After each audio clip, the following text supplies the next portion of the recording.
जय माता दी। मैं आपका सोनू सर। तो देखते हैं रीजनिंग का ये पार्ट 2 है। देखिए ये अक्सर बैंक में ये क्वेश्चन पूछे जाते हैं और बच्चों लोगों को बहुत ये भारी लगता है।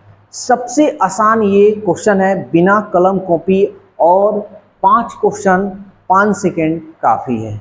आपको लग रहा होगा कि ये संभव नहीं है, 5 सेकेंड तो नहीं संभव, लेकिन ये संभव जरूर है कि आप इसको 10 सेकेंड में कंप्लीट कर सकते हैं। ठीक है, तो चलिए इस क्वेश्चन को बनाते हैं। पहले हम आपको कॉन्सेप्ट बताएंगे और उसके बाद इसका एक शॉर्टकट ट्रिक बताएंगे जो सारे क्वेश्चन को एकदम सेकंड में आप बना सकते हैं।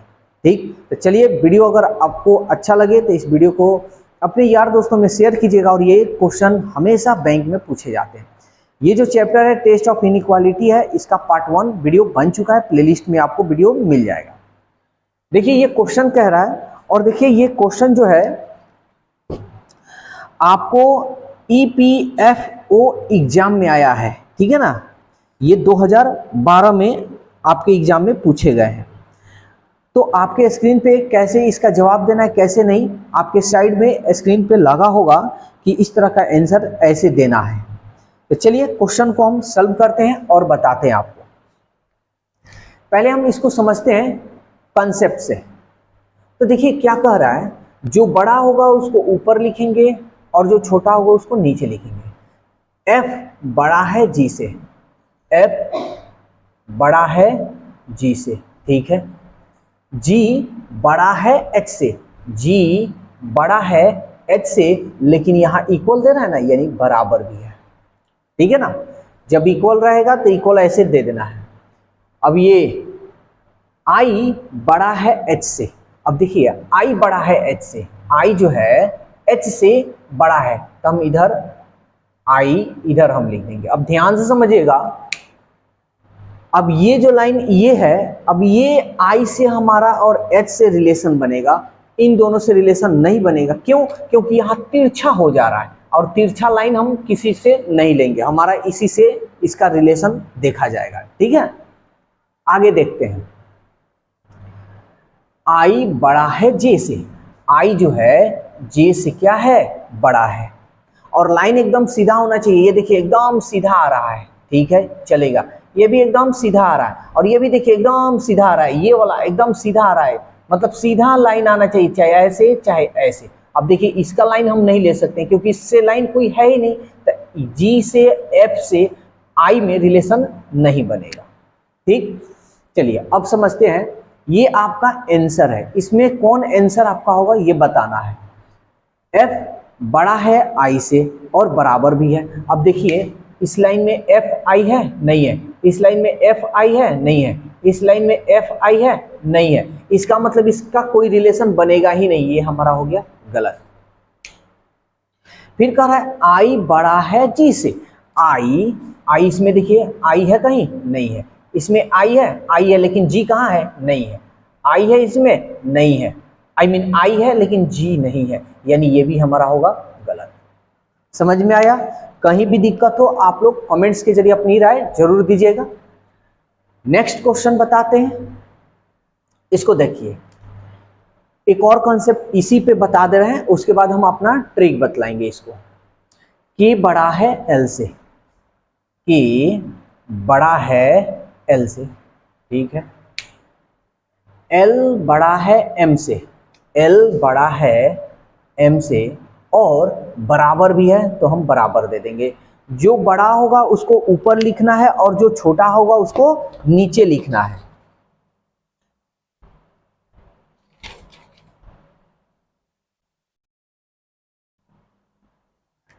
ठीक है, ये तो हो गया। आगे देखते हैं फिर क्या कर रहा है। M बराबर M, यानी M बराबर N है, ठीक।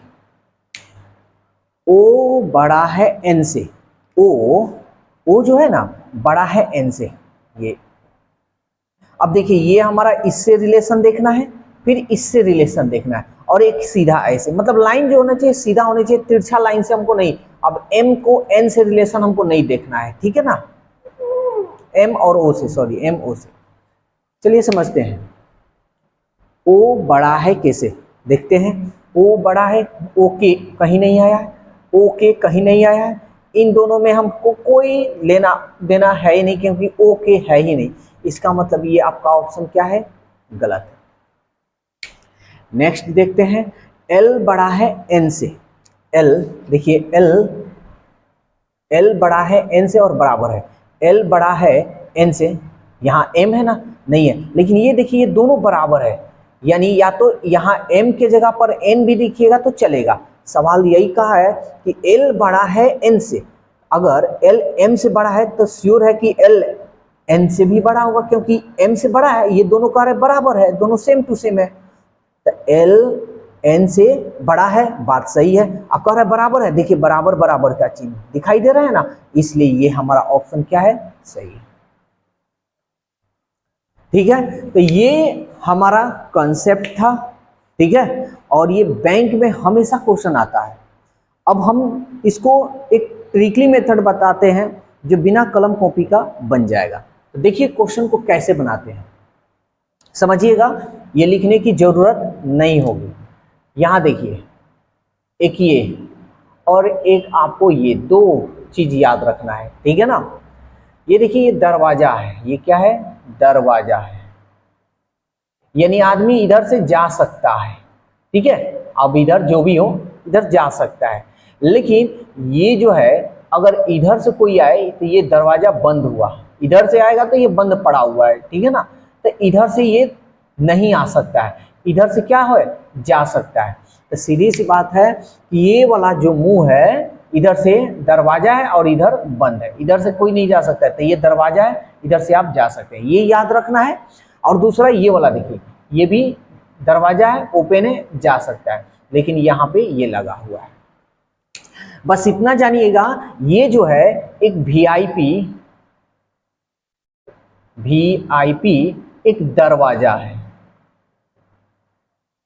ठीक है ना, ये एक वीआईपी दरवाजा है। बस आपको और कुछ याद नहीं रखना है। चलिए समझते हैं। अब देखिए इस दरवाजा में है, अब इसको हम समझाते हैं, पहले ये दिखाते हैं इस पे, इस ट्री पे बनाकर। तो देखिए एफ, ये दरवाजा है, खुला है, एफ को कहां तक पहुंचना है, आई तक, लेकिन कैसा गेट चाहिए, वीआईपी। वीआईपी गेट है तब भी जाएगा, अगर वीआईपी गेट नहीं है तो नहीं जाएगा। तो चलिए देखते हैं, एफ क्या आई तक जा सकता है, एफ जी तक जा सकता है। अब यहाँ ही देखिए, यहाँ एक वीआईपी गेट है ही नहीं, तो ये क्या होगा, एफ जी तक नहीं जाएगा, क्योंकि ये वीआईपी गेट नहीं है, और यहाँ इसको वीआईपी गेट चाहिए, इसलिए ये क्या है, गलत होगा। ठीक, नेक्स्ट क्वेश्चन देखते हैं।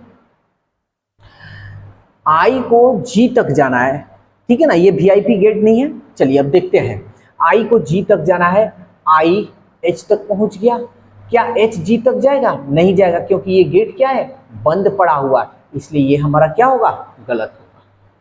क्लियर। नेक्स्ट देखते हैं कि ओ को के पास जाना है, तो चलिए ओ कहाँ है, यहाँ, और सिंपल गेट है, तो ओ के पास, ओ को एन के पास चला गया, सही है जी। एन और एम इक्वल गेट है तो कोई बात नहीं, एन भी एम के पास चला जाएगा। क्या एम एल के पास आएगा, नहीं आएगा, क्योंकि ये बंद गेट है, ठीक है, इसका मतलब ये क्या होगा, आपका गलत होगा। ये देखते हैं, देखिए वीआईपी गेट है, तो वीआईपी हमको गेट चाहिए, एल एम के पास जा सकता है जी, एम बराबर एन है, ये दोनों इक्वल गेट है, एक जैसा ही गेट है, तो एम एन के पास भी आ जाएगा। अब हमको कहाँ तक, एल को एन तक जाना है, सॉरी एल कहाँ है, यहाँ तक, यही है ना जी, तो यहाँ तक तो हम पहुँचे गए, एल को एन तक जाना है, एल एम के पास चला गया और एम एन के पास, तो ये तो चला गया। देखिए वीआईपी गेट है और ये दोनों सेम टू सेम गेट है, तो इससे कोई बात नहीं, ये हमारा क्या हो गया, सही हो गया। समझ में आ गया। तो चलिए हम लोग अब ट्रिकी मेथड ही देखते हैं। अब देखिए ई को बी के पास जाना है, तो ए बी के पास जाएगा, ठीक है, ये दोनों सेम टू सेम है। चलिए तो सी ले लेते हैं, सी डी के पास भी चला जा रहा है, हमको ई के पास जाना है। अब यहाँ देखिए बंद पड़ा हुआ है, तो ये जो है इसके पास नहीं जाएगा, इसका मतलब ये क्या हो गया, गलत हो गया। नेक्स्ट देखते हैं, ए डी के पास जाएगा, तो देखिए ए बी के पास चला गया, ठीक है जी, बी सी के पास भी चला गया, ये भी सही है जी, सी डी के पास भी चला गया, यानी डी के पास, ए जो है आराम से डी के पास चला जा रहा है, यानी ये हमारा सही है। क्वेश्चन नंबर 4,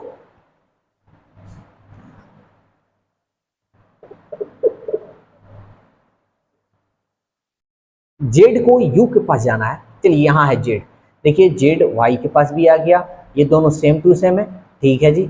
ये वीआईपी गेट है, हमको कोई बात नहीं। देखिए यहाँ वीआईपी गेट नहीं है, तो इस तरह के क्वेश्चन कभी है ना, तो एक वो ऐसा आपको जनरल गेट चाहिए ही चाहिए। अगर सब वीआईपी गेट है तो इस वो जो कथन होगा वो हमारा रॉन्ग हो जाएगा, यानी गलत हो जाएगा। देखिए ना यहाँ पे समझिए, जेड वाई के पास चला गया, ठीक है भाई चला गया, वाई और एक्स दोनों सेम सेम है तो एक्स के पास भी आ गया, एक्स डब्ल्यू के पास भी चला गया। वीआईपी गेट है, हमको उससे कोई मतलब नहीं, क्योंकि यहाँ से जनरल एगो गेट आ गया है। जनरल गेट अगर नहीं आता ना, यही गेट आता, तब ये हम आगे नहीं कर सकते कि सही है कि गलत है, आगे हम पढ़ते तब पता चलता, ठीक है।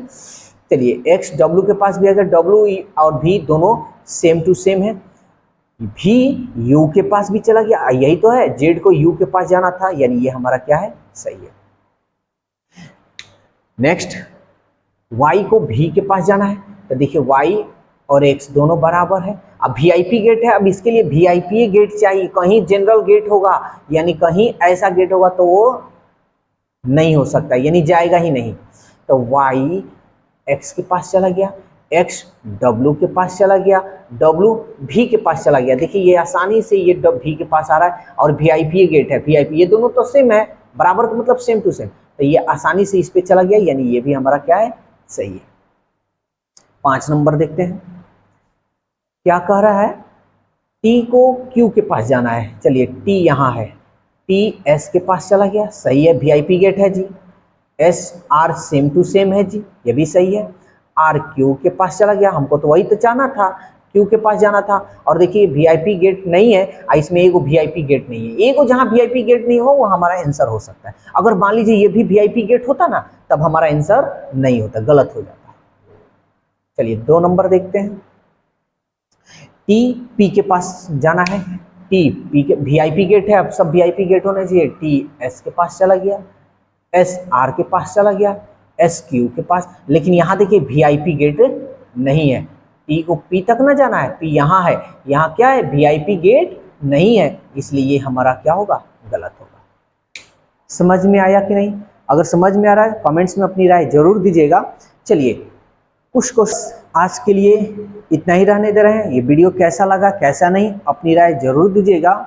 और ये जो क्वेश्चन है हमेशा बैंक में पूछे जाते हैं, अदर एग्जाम में आते हैं, कभी कभी आ गया सो आ गया, लेकिन बैंक में ये हमेशा क्वेश्चन पूछे जाते हैं। लोग कहते हैं बैंक का क्वेश्चन भारी होता है, और आप बताइए कमेंट्स कर कि क्या सचमुच बैंक का क्वेश्चन भारी होता है। अगर वीडियो अच्छा लगे तो इस वीडियो को शेयर कीजिएगा, और अपनी राय कोई भी देनी हो तो कमेंट्स के जरिए राय जरूर दीजिएगा।